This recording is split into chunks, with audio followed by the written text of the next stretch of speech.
আসসালামু আলাইকুম। I learning এডুকেশনের অনলাইন ক্লাসে সবাইকে স্বাগত জানাচ্ছি। সাথে আছি আমি রুহেল আহমেদ। আমাদের আজকের আলোচ্য বিষয় একাদশ দ্বাদশ শ্রেণীর আইসিটি বিষয়ের গুরুত্বপূর্ণ চ্যাপ্টার সংখ্যা পদ্ধতি ও ডিজিটাল ডিভাইস নিয়ে। তো প্রথমেই আসি সংখ্যা পদ্ধতি কি। সংখ্যা পদ্ধতি হলো নির্দিষ্ট অঙ্ক বা প্রতীক ব্যবহার করে কোনো সংখ্যা লিখে প্রকাশ করার পদ্ধতিকে বলা হয় সংখ্যা পদ্ধতি। আমরা যদি একটু সংখ্যাটা লিখি, সেটা হলো নির্দিষ্ট অঙ্ক বা প্রতীক ব্যবহার করে।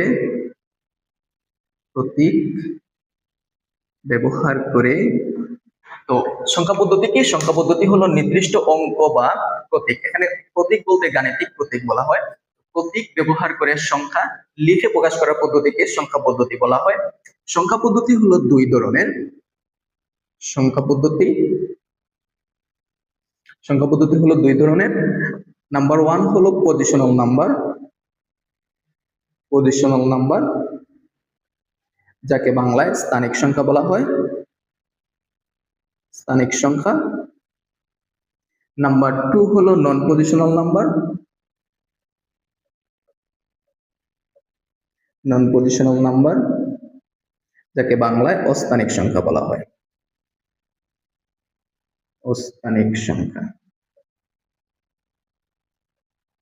তো পজিশনাল সংখ্যা কি? পজিশনাল সংখ্যা হলো, আমরা যদি পজিশনাল শব্দটার দিকে একটু লক্ষ্য করি তাহলে দেখতে পাবো এখানে একটি শব্দ আছে পজিশন। এই পজিশন শব্দের অর্থ হলো অবস্থান। অর্থাৎ কোন সংখ্যার মান যদি তার অঙ্কের অবস্থানের উপর নির্ভর করে তাহলে সেটা হলো পজিশনাল সংখ্যা। এখানে অবস্থান বলতে কি বোঝায়? অবস্থান বলতে হলো অঙ্কের অবস্থান। অর্থাৎ সংখ্যার মান যদি সংখ্যার মান অঙ্কের অবস্থানের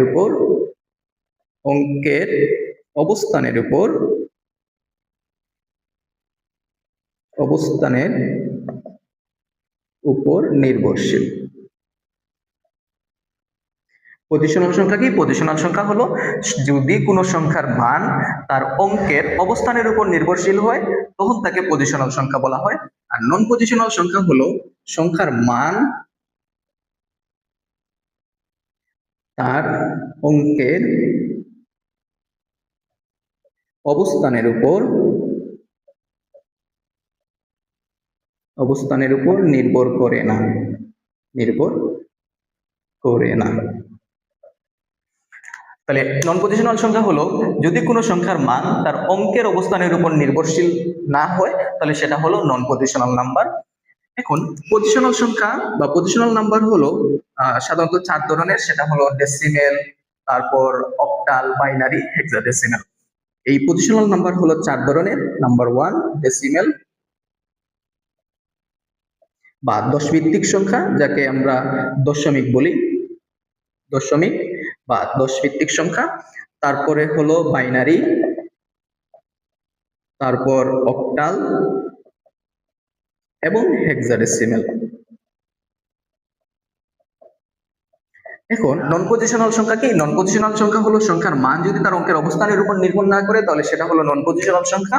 এবং এই ধরনের সংখ্যাটা হলো সাধারণত রোমান সংখ্যাকে বলা হয় নন পজিশনাল সংখ্যা, এবং মিশরীয় হায়ারোগ্লিফিক সংখ্যাকে বলা হয় বা হায়ারোগ্লিফিক্স সংখ্যাকে বলা হয় নন পজিশনাল সংখ্যা। মিশরীয়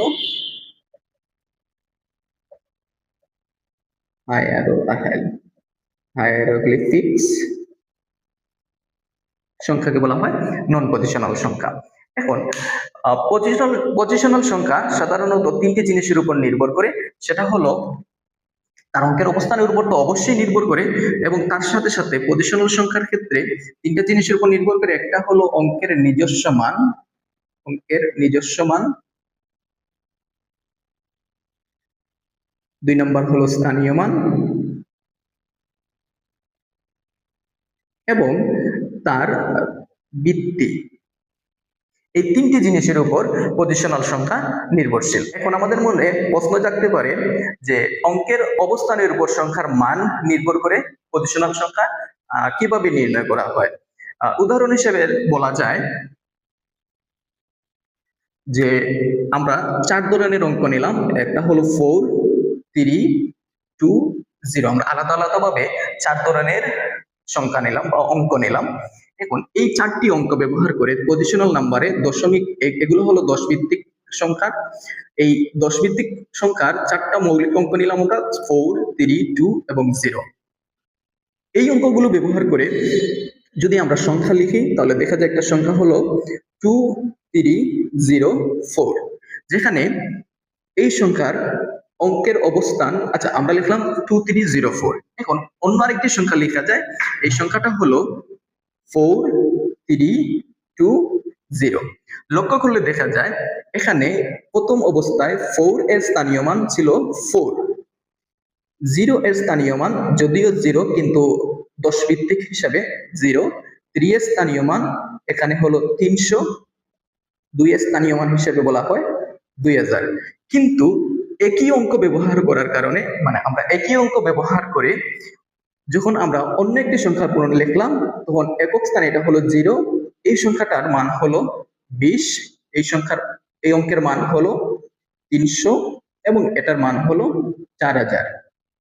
এই দিকে এ থেকে লক্ষ্য করা যায় যে যেখানে 4 এর অবস্থান, এই একই অঙ্ক ব্যবহার করলাম, একই অঙ্ক ব্যবহার করার পর